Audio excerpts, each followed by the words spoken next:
అందరికీ నమస్కారం.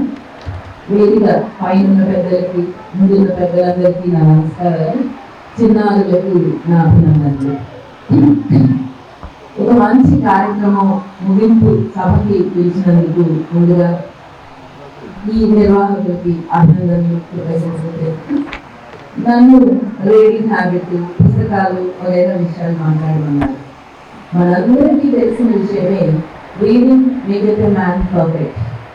పుస్తకాలన్నా చదవడం అన్నా ఎంతో అభివృద్ధి కాంచడానికి అవకాశం ఉన్న విషయాలు. పిల్లలకి పుస్తకాలు చదివించడం ఎలా, వాళ్ళని చదివే అలవాటు ఎలా చేయాలి అనేది కనుక మనం ఆలోచించినట్లయితే ముందుగా మనం చదవాలి. మనందరికీ తెలిసిన విషయమే, పిల్లలు చెప్పిన మాట వినడం కంటే అనుకరించడం ఎక్కువ చేస్తారు. అమ్మ ఏం చేస్తుంది, నాన్నేం చేస్తుంది అని చూసి ఆ పనులే వాళ్ళు చేస్తారు. అందువల్ల ముందుగా మనం చదవటం అలవాటు చేసుకుంటే పిల్లలు కూడా చదువుతారు. మనకి సాధారణంగా పుస్తకాలు చదవడం అంటే ఇవాళ అది ఒక పాత విషయం లాగా, అవుట్డేటెడ్ లాగా. ఈ మధ్య అసలు వాట్సాప్ జోక్స్ చూస్తూనే ఉంటారు.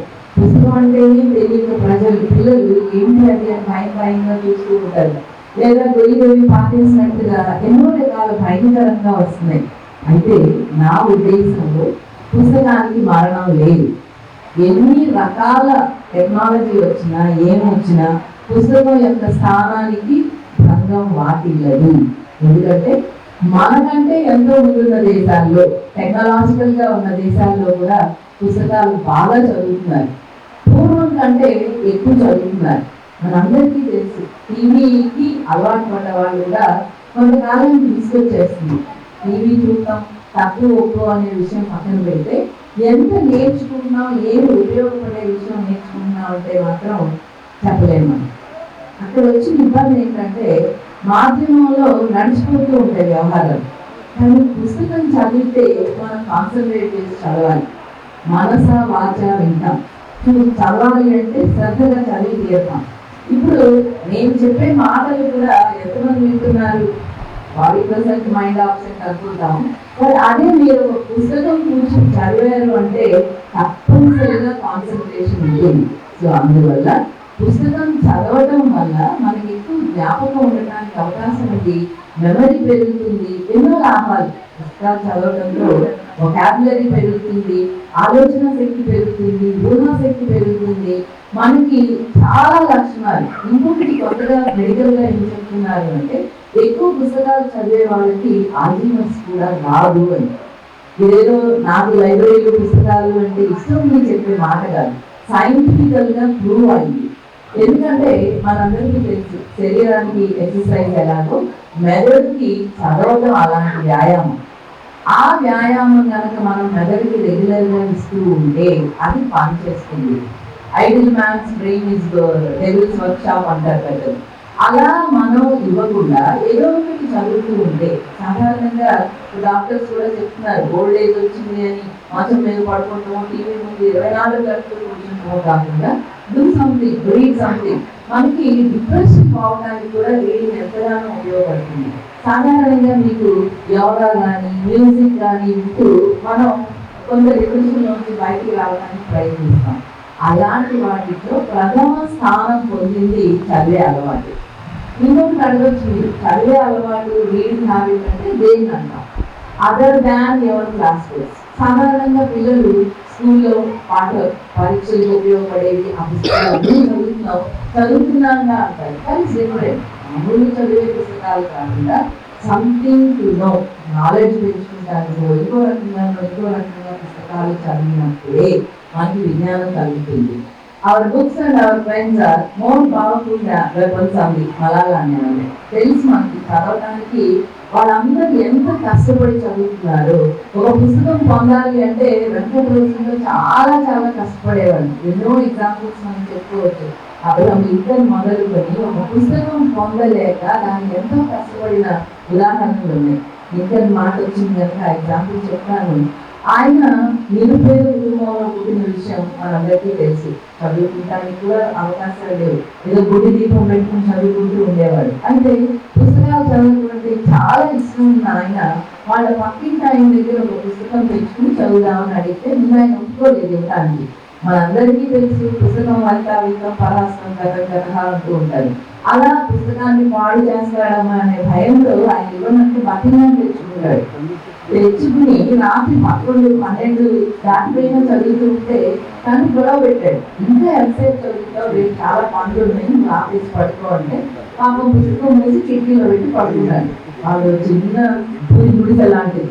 వర్షం వచ్చి ఆ పుస్తకం తడిచిపోయింది. కానీ భయపడ్డాడు ఆయన. అమ్మాయి పుస్తకం తడిచిపోయింది, మారైపోయింది. ఆయన ఏమంటాడు అని మస్తు ఆ భయంతోనే పుస్తకాన్ని పక్కన పెడితే ఇవాడు ఆయన మామూలే కదా, ముందే చెప్పించాడు ఆయన, నేను నీకు ఇవ్వను అన్నప్పుడు పుస్తకం తీసుకొచ్చి పాడు చేసి ఎవరికైనా కోపం వస్తుంది.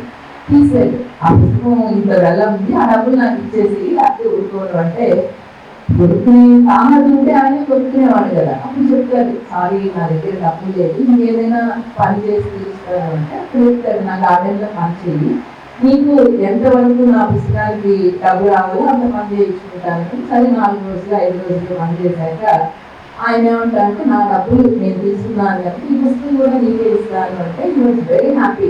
ఓ పుస్తకం నాకు సొంతం అయింది అనే ఆనందం. ఒకే పుస్తకాన్ని మళ్ళీ మళ్ళీ మళ్ళీ చదువుతూ ఉండేవాడు ఆయన. అలా చదివిన అబ్రహాం లింకన్ కొన్నాళ్ళకి ఆ దేశానికి ప్రెసిడెంట్ అయ్యాడు. అలా చదువుకున్న హ్యాబిట్స్ గురించి మనం చెప్పుకుంటే అబ్రహాం లింకన్ తర్వాత అందరికీ రైటింగ్ రీడింగ్ ఉన్న వ్యక్తి ఒబామా. అందరికీ తెలుసు, అమెరికా ప్రెసిడెంట్ గా చాలా మంచి పేరు తెచ్చుకున్నాడు ఆయన. చిన్నప్పటి నుంచి చదివే అలవాటు, చాలా కష్టపడి. మనం ఈ గొప్ప వాళ్ళందరూ ఏదో బంగారు స్కూల్లో పుట్టామనుకుంటే పొరపాటు. మనకంటే చాలా ధైర్యమైన జీవితం నుంచి పైకి వచ్చిన వాళ్ళు అంటే కష్టపడి చదువుకుంటూ జ్ఞానాన్ని పెంచుకుని వచ్చిన వాళ్ళు. ఆయన ఎప్పుడు చదివే అలవాటు. ప్రెసిడెంట్ అయ్యాక కూడా రాత్రి 11:30 వరకు తన పనంతా ముగించుకుని అప్పుడు పుస్తకం మినిమం ½ an hour.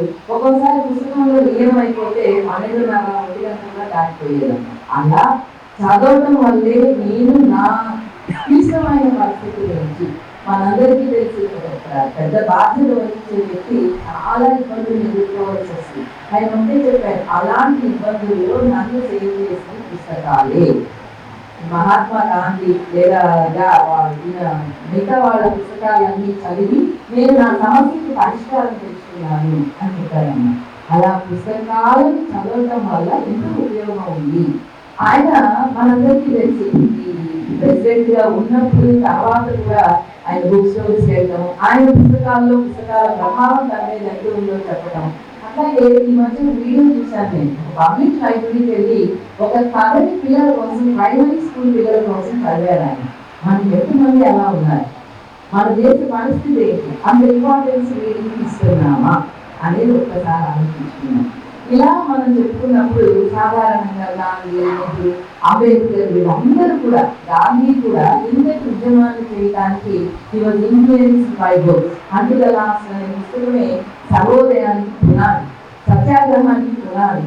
అట్లా ఆయన ఎప్పుడు చెప్తారు, నాకు ఏ సమస్య వచ్చినా భగవద్గీత చదువుతాను, అక్కడి నుంచి నాకు పరిష్కారం, అమ్మలా నన్ను ఆదరిస్తుంది, నాకు ఒక పరిష్కారాన్ని అందజేస్తుంది అని. అలాగే చిన్నప్పుడు చదివిన శ్రవణి తిరుగుబట్టి లేదా హరిశ్చంద్ర నాటకం యొక్క ఇన్ఫ్లుయెన్స్ ఆయన జీవితాంతం సత్యం అహింస పట్టిన అలాగారు. అలాగే బిల్ క్లింటన్ చాలా గొప్ప వ్యాపారవేత్త. ఆయన కూడా మెల్లగా ఇది కూడా పెట్టారు, ఒక ఎండోమెంట్ లాంటిది. So he reads books and గంటకి 150 పేజీలు చదువుతాడంట ఆయన. అంత స్పీడ్ రీడింగ్. చాలా అట్లాంటి పేజీలు తెలియటం కాదు, use to right notes, margin లో నోట్స్ రాకపోవడం, లేకపోతే ఒక చిన్న నోట్ బుక్ పెట్టి అవసరమైన నోట్ చేసుకుంటూ చేసేవాళ్ళు. ఏడాదికి 50 నుంచి 60 పుస్తకాలు చదువుతారంట. ప్రతిరోజు తప్పనిసరిగా నెలకు ఒక పుస్తకం, వారానికి ఒక పుస్తకం కంపల్సరిగా చదివేవారు. పోతే ఆయన ఆర్గనైజేషన్ పెట్టడానికి కూడా నాది ఏంటంటే, ఒక మ్యాగజైన్ లో న్యూయార్క్ టైమ్స్ మ్యాగజైన్ లో ఒక ఆర్టికల్ చదివినప్పుడు 30 లక్షల మంది పైగా పిల్లలు అనారోగ్యంలో చనిపోతున్నారు ప్రపంచవ్యాప్తంగా అనేది చదివి ఆ ఇన్ఫ్లుయెన్స్ తో ఆయన ఎండోమెంట్ పెట్టారు. మనందరికీ తెలిసిన విషయమే. ఆ ఎండోమెంట్ ద్వారా ఎన్నో మంది ఎన్నో దేశాల్లో పిల్లలకి ఆరోగ్యానికి సంబంధించిన ఇది జరుగుతుంది. ఇదంతా రీడింగ్ ద్వారా ఆయనకు వచ్చిన ఆలోచన. అట్లాగే వారు ప్రపంచంలోని 4th గొప్ప వ్యక్తి ఆయన. అది మరీ ఆశ్చర్యం అనిపించింది నాకు ఆ విషయం చదివినప్పుడు. ఆయన ఎవరో ఇట్లా ఒక మీటింగ్ జరుగుతున్నప్పుడు ఒకళ్ళు అడిగారంట, మీ సక్సెస్ ఏంటి కారణం అంటే చేతి నిండా కాగితాలు చూపించి నేను రోజుకి 500 పేజీలు చదువుతాను, అది చదవంటే నేను నా మిగతా పనికి వెళ్ళను అని. ఇంకా ఏం చెప్పారంటే ఆయన, మీలో కూడా అందరూ చదవగలరు కానీ మీలో ఎక్కువ మంది చదవరు అని నేను గట్టిగా చెప్పగలను అని. అంటే మనం ఎదగాలి అంటే, మనం అభివృద్ధి చెందాలి అంటే, నాలెడ్జ్ రావాలి అంటే తప్పనిసరిగా చదవాలి. ఇంకోటి ఏంటంటే ఆయన ఎవ్రీ డే 500 పేజీలు చదువుతారంట. ఆ బిజినెస్ స్టార్ట్ చేయకముందు అయితే 800 నుంచి 1000 పేజీలు చదివారంట. సో ఇలాంటి వాళ్ళ ఎగ్జాంపుల్స్ మనం చూస్తుంటే వీళ్ళందరికీ విజ్ఞానం లేక చదివారా, అవసరం ఉండి చదివారా, ఎందుకు చదువుతున్నారు, మనం ఎందుకు చదవట్లేదు, మనం ఆ పునాది పిల్లలకు ఎందుకు వేయలేదు అనేది ఇప్పుడున్న తల్లిదండ్రులు ఆలోచించాలి.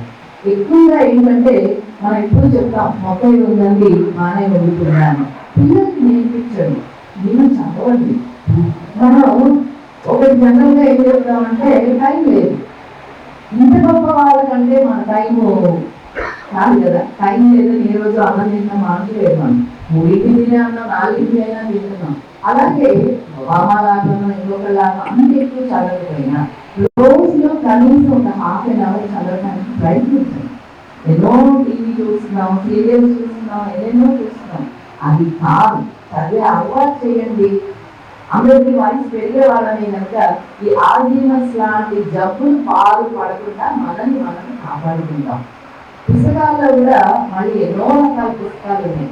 వేగన్ అని ఆయన చెప్పాడు, some books are to be tasted, just కూర్చోమన్నారు. అవి ఏంటయ్యా అంటే న్యూస్ పేపర్ ఎవరిని 5 నుంచి 6 దాకా రోజు చదవం. ఒక రోజు చదివితే today's newspaper is tomorrow's newspaper. తర్వాత కొన్ని చచ్చినట్టుగా చదవాలి, ఇష్టం ఉన్నా లేకపోయినా. Some books are to be swallowed అన్నాడు ఆయన, మిగేయాలన్న. ఏంటో చెప్పొచ్చు, టెక్స్ట్ బుక్స్ అది చావాలి కదా, మన ఇంట్రెస్ట్ ఉన్నా లేకపోయినా చచ్చినట్టుగా పరీక్ష కోసం ఆ పుస్తకాలు చదివాం.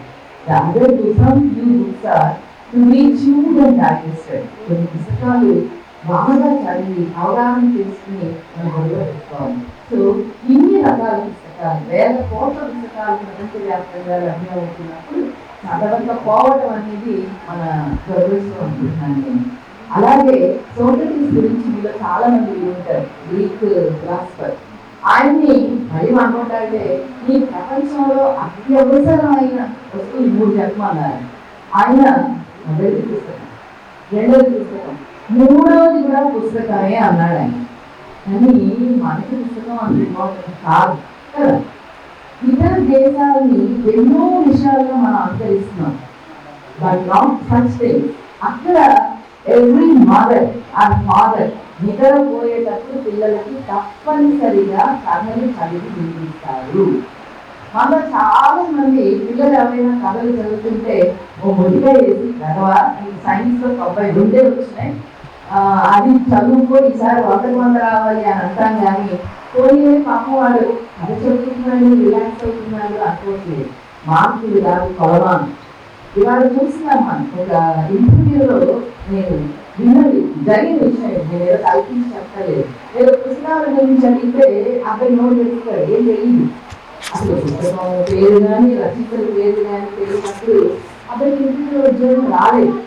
ఇవాళ ఉద్యోగం రావడానికి మార్కులు ఒకటే కొలమానం కాదు, ఓవరాల్ డెవలప్మెంట్ ఉండాలి, తెలుసుకోవాలి. నాకు లైఫ్ సైన్స్ స్టూడెంట్స్ వస్తారు చదువుకోవడానికి, ఎంకామ్ చదివినాడు, ఎంఎల్ఎస్ చదివినాడు, ఇంజనీరింగ్, నా క్వాలిఫికేషన్ ఇంటర్మీడియట్ అయితే బాగా వస్తాయి. But no one knows about any order or any book. పుస్తకం పేరు చెప్పమంటే చెప్పలేని పరిస్థితిలో ఇవాళ మన ఎడ్యుకేషన్ సిస్టమ్ ఉంది. ఒకప్పుడు ఎవరిని మీరు అడగండి, గొప్ప రైటర్స్ కానీ మా తరం లేదా ఇంకా ముందు తరం వాళ్ళని అడిగితే ఫలానా పబ్లిక్ లైబ్రరీ వెళ్ళి చదువుతున్నాను, అక్కడ చదువుకోబట్టి నేను స్థాయికి వచ్చానని చెప్పుకుంటారు. ఇవాళ పేరెంట్స్ లేదు, పిల్లలు లేదు. ఇతర దేశాల గురించి మాట్లాడుతున్నాం, మళ్ళీ అక్కడ చిక్కుతాను. తప్పనిసరిగా పేరెంట్స్ పిల్లల్ని పబ్లిక్ లైబ్రరీకి తీసుకువెళ్తారు. ఎంత బిజీ పేరెంట్ అయినా సాటర్డే సండే అయినా సరే పిల్లల్ని వీక్లీ వన్స్ తీసుకెళ్ళి వాళ్ళకి కావాల్సిన పుస్తకాలు 2-3 ఏళ్ల పిల్లల దగ్గర నుంచి లైబ్రరీకి వెళ్ళి పుస్తకాలు తెచ్చుకుంటారు. Having a library card credit లాగా ఫీల్ అవుతారు. మన పిల్లలు కాలేజ్లో స్టూడెంట్ కూడా ఆ లైబ్రరీ కార్డు తెచ్చుకునే వాళ్ళు బోలెడు మంది ఉన్నారు. ఎందుకంటే ఆ ఫీలింగ్ అంతా చెప్పగలుగుతున్నాను. సో అందువల్ల హ్యావ్ ఏ లైబ్రరీ కార్డ్. నాకు ఏదో అమెరికన్ ఎక్స్ప్రెస్ కార్డు ఇంకో కార్డు ఉన్నది ఎంత ఘనంగా చెప్తున్నామో, నేను ఫలానా లైబ్రరీ కార్డు హోల్డర్ని అని కూడా అంత గర్వంగా చెప్పగలిగే స్థితికి రావాలి.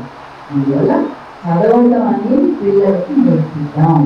మరి చదవడంలో కూడా సరదాగా చెప్తాను. స్పాంజెస్ అంటే వాళ్ళు ఏంటంటే తప్పనిసరిగా చదివే వాళ్ళని స్పాంజెస్ అంటారు. తర్వాత బ్రోకెన్ గ్లాస్ చెత్త చదవడంతో చదివేవాడిని స్పాంజ్ చెప్తున్నాం. ఆ రకంగా బాగా చదివి కొంతమంది ఏదో చదువుతాం టైం పాస్ చదివేవాళ్ళు కొంతమంది అయితే చదివిన విషయాల్లో చట్టా చదవడానికి బొరకి కూర్చుని మంచిగా వదిలేసేవాళ్ళు కొందరైతే డైమండ్స్ అంటారు. కాబట్టి వాళ్ళు ఎవరి అంటే మంచిని గ్రహించేవాళ్ళు. ప్రతి పుస్తకంలోనూ కొంత మంచి ఉంటుంది. దాన్ని మనం కనుక సేకరించి పెట్టుకున్నట్లయితే ఉత్తరోత్తర మనకు ఉపయోగపడుతుంది. అలాగే పిల్లలు చదవడం వల్ల క్లాస్లో అందరికంటే ముందు ఉంటారు.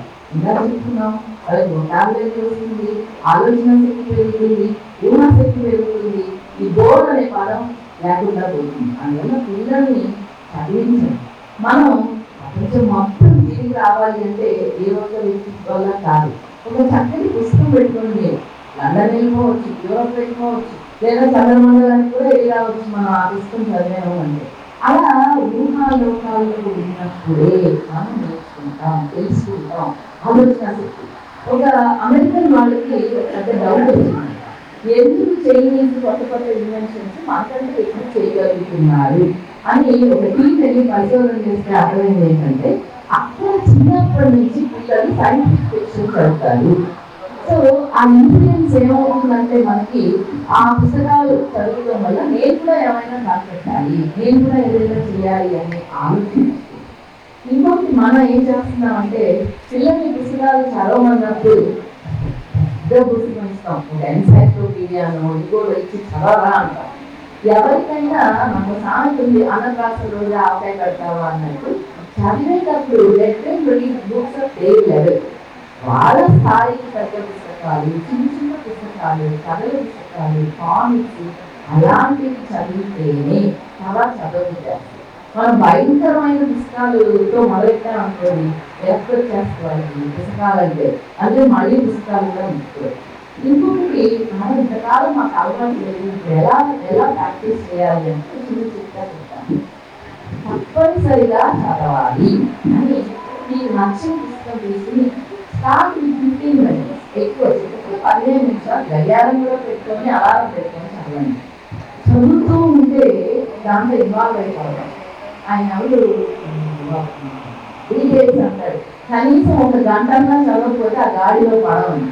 సో గంటన్నా నేను చెప్పను కానీ 15 నిమిషాలు మొదలెట్టి మనం ఒక అరగంట తెలుసుకున్నాం. ఇంకోటి కొంతమందికి అలవాటు ఏంటంటే బలవంతంగా చదవకూడదు. ఒక పుస్తకం మొదలెట్టారనుకుంటామా, సాధారణంగా మేము పుస్తకం చదవడం అని చెప్పినప్పుడు ఏం చెప్తామంటే ముందు మాకు చదవండి, విలేజ్ చూడండి, లేదా పీఠిక చూడండి. అది చూస్తే ఈ పుస్తకం మనకి ఇంట్రెస్టింగ్గా ఉందా లేదా అని తెలుస్తుంది. లేదా ముందు 4-5 పేజీలు చదివి నచ్చకపోతే ఎన్నో పుస్తకాలు ఉన్నాయి, ఇంకో పుస్తకం తీసుకోండి. జనరల్ దీంట్లో ఏం చెప్తారంటే లేడీస్ ఒక పుస్తకం మొదలెడితే ఆపేయడం. నాకు ఒక డౌట్ వచ్చింది. నాకు నచ్చకపోయినా మొదలెట్టాను కదా అని చెప్పి ఒకసారి నెట్లో చదివేసాను. రీడింగ్ హ్యాబిట్స్ ఉమెన్కి దీనికి తేడా ఏంటంటే మెన్ వదిలేస్తారంట, పుస్తకం నచ్చకపోతే వదిలేసి ఇంకో పుస్తకం తీసుకుంటారు. మనం అసలు వదిలేసే అలవాటు లేక చారిత్రంగా కొట్టిన అసలు పుస్తకం మార్చండి. చదవడం అనేది ప్రెషర్ కాకూడదు, ప్లెజర్ అవ్వాలి. ఆనందంగా సంతోషంగా చదవాలి కానీ టెక్స్ట్ పాఠాలు అంటే తప్పి సావరు, ఎటాలు చదవాలి, మనకు నచ్చినా నచ్చకపోయినా. బట్ మిగతా పుస్తకాలు మీకు నచ్చిన పుస్తకాలు చదవండి, ఇష్టమైన పుస్తకాలు చదవండి. మీరు పోటీ పెట్టుకోండి. ముఖ్యంగా పిల్లలకి ఏం చేస్తారు అంటే ఇన్ని పుస్తకాలు చదివి చదివిన పుస్తకం పేరు రాయి, చక్కగా ఆర్డర్ రాయి, ఎక్కువ పుస్తకాలు చదివితే మీకు గుర్తిస్తాను. అలాంటివి తప్పదు. లంచం ఇచ్చైనా వాళ్ళకి మంచి అలవాట్లు చేయాలి అంటే ఇంకొక విషయం సార్ పుస్తకం గురించి చెప్పారు. చాలా బాగుంది. ఒక తల్లి ఎంత బాగా పిల్లవాడికి చెప్పొచ్చు, కొత్త కొత్త విషయాలు నేర్పించవచ్చు అనే విషయం. నేనేమనుకుంటున్నానంటే ఇలాంటి పుస్తకాలు ఎక్కడేసి చదవకూడదు. చక్కగా మీ పిల్లల్ని లేదా 10 మంది పిల్లల్ని పోగేసి ఈ అపార్ట్మెంట్ 100 మంది ఉంటారు, కానీ కూర్చోబెట్టి వాళ్ళు చదవగలిగితే వాళ్ళు చదివించారు. మీ పక్క నుండి వినండి. అలాగే వాళ్ళు చదవలేని పిల్లలు అయితే మీరు చదివించారు. రోజు ఒక 5 చాలా చాలా బాగున్నాయి. ప్రకృతి గురించి, బాధితుల భారతదేశం పుస్తకం గురించి వాళ్ళ స్థాయికి అదే చదవాలి. బాధితుల భారతదేశం చాలా సరదాగా హాస్యంతో కూడిన పుస్తకం. ఇలాంటివన్నీ మనం అర్థం చేస్తే ఇంకొకటి చాలా ఇబ్బందికరంగా అనే విషయం రీడింగ్ ఎలా. మనందరం చిన్నప్పుడు గట్టిగా చదివేవాళ్ళు. అలా చదవడం వల్ల తప్పులు సవరించేవాళ్ళు. ఏదో పెద్దలు అమ్మా నాన్న కానీ పెద్దలు కానీ టీచర్స్ కానీ. ఇవాళ మొత్తం సైలెంట్ రీడింగ్. దాంట్లో ఏమవుతుందంటే తప్పులు స్టడీ చేస్తున్నాను. నాకు కాంపిటీషన్స్ అయి పెట్టినప్పుడు తప్పనిసరిగా నేను రీడ్ అలౌట్ పెడతాను. అలా పెడితే ఇంకా ఉన్న చదువుతున్నారు. చిన్నపిల్లలు రాదు. నేను చెప్పాను నా స్టూడెంట్స్ అందరూ పీజీ పిల్లలు కూడా తెలుగులోనే ఇంగ్లీష్ చదవలేదు, ఉభయ భాషా ప్రస్తుతం. అలాంటప్పుడు మీరు ఎప్పుడు చదువుతుంది అట్లీస్ట్ లాంగ్వేజెస్ కూర్చుని వాళ్ళతో ఒక్క పావు గంట రోజులో ఏదో పుస్తకం వాళ్ళు ఇష్టం వచ్చిన పుస్తకం చదివిస్తే స్పెల్లింగ్ కరెక్ట్ చేయొచ్చు, ఉచ్చారణ. చాలా తప్పు జరుగుతున్నారు. అది పిల్లలు తప్పు కాదు, మన తప్పు. నేను ఎప్పుడు అంటాను పిల్లలు మంచిదే, పేరెంట్స్ అండ్ టీచర్స్ చెడిపోయింది. మనం చెడిపోయి పిల్లలు పాడైపోయారు, యువత పాడైపోయింది అని అంటున్నాం. వాళ్ళు ఎవరు పాడాల, మనమే పాడయ్యి వాళ్ళ సరైన మార్గం చూపించడం లేదు. అందువల్ల చదివించండి, చదివే అలవాటు చేయండి. చక్కగా నాకు ఒక మంచి ఆశ ఏంటంటే ఇలాంటి అపార్ట్మెంట్స్ లో చిన్న లైబ్రరీ ఏదో పెద్ద ఇది ఉండక్కర్లేదు. Library is big not because of it books but because of its readers అన్నారు రైలు అంటారు. ఒక పుస్తకం పెద్దది అంటే 1,00,000 పుస్తకాలు ఉన్నాయా 2 లక్షల కాదు, ఎంతమంది చదువుతున్నారు అనే దాని మీద ఆధారపడి ఉపయోగించుకోవాలి. Books are for use. అలా ఉపయోగించుకోగలిగిన నాడే మనం మంచి భారత పౌరుల్ని తయారు చేస్తాం. అందరి తల్లిదండ్రులకి పిల్లలు ఎదగాలని ఉంటుంది, మంచి స్థాయికి రావాలని ఉంటుంది. కాకపోతే ఈ చదవటం కూడా ఉపకరిస్తుంది అనేది తెలియజేయదు. ఎంతసేపు ఆగుతుంది అది మెటీరియల్ చదువు ఇది మెటీరియల్ చదువు అంటున్నాం, కానీ వాళ్ళకి వేరే పుస్తకాలను చదివే అవకాశం ఉంటుంది. దయచేసి వాళ్ళని చదివించండి. కూర్చోబెట్టి గట్టిగా చదివించి మీరు వినండి, చదివి వినిపించండి. ఈవిడ వాళ్ళ అబ్బాయి హాస్టల్లో పెట్టే వరకు రోజు 2-3 కథలు చదివి వినిపించేదాన్ని అన్నారు. సో ఆ అలవాటు మీరు కూడా చేయండి. తప్పనిసరిగా పోటీ పెట్టుకోండి పిల్లలతో. నేను వాళ్ళ 10 పేజీలు చదివాను, 20 పేజీలు చదువుతావు. అలా పోటీ పెట్టుకుంటే టీచర్స్ కూడా నేను రిక్వెస్ట్ చేసేది ఏంటంటే టీచర్ మాట అంటే పిల్లలకి వేగంగా ఉంటారు. మనందరికీ తెలుసు ఏదైనా ఒక చిన్న స్పెల్లింగ్ కానీ ప్రొనౌన్సియేషన్ కానీ ఇది తప్పురా ఇట్లా కాదు అంటే వాడు నచ్చిన ఒప్పుకోడు. ఎంఏ చదువు డాక్టర్ ఏదన్నా మా టీచరే రైట్ అంటారు. సో టీచర్స్ కనుక పుస్తకాలు వాళ్ళు ఒక పుస్తకాన్ని చదివి దాన్ని డిస్కస్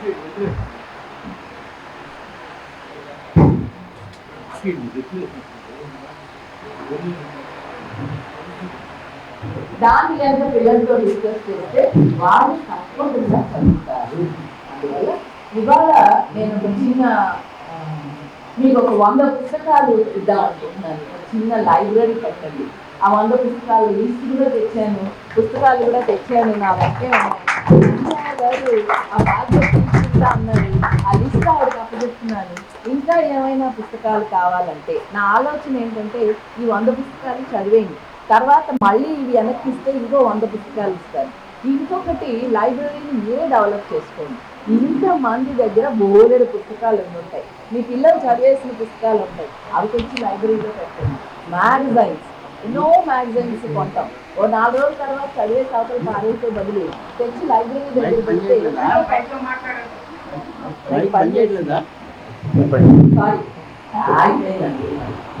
లైబ్రరీ సంగతి విన్నారు కనుక ఒక 100 పుస్తకాలు ఇస్తున్నాను, మీరు అందరూ చదవాలి. అది నా కోరిక. ఈ సాయంకాలం నేను రావడానికి నా స్వార్థం ఉంది.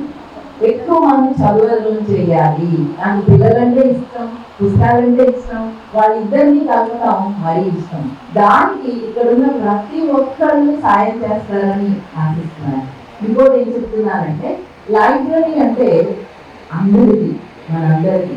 మీరు ఈ చుట్టుపక్కల లైబ్రరీ ఉందో లేదో నాకు తెలియదు, కానీ సర్వజ్ఞ గ్రంథాలయం ఒకటి మేము రన్ చేస్తాం. అది 365 రోజులు పనిచేస్తుంది. మామూలు రోజుల్లో 9 to 8 ఉంటుంది, సెలవు శని ఆదివారాల్లో 9 to 5 ఉంటుంది. So no holiday.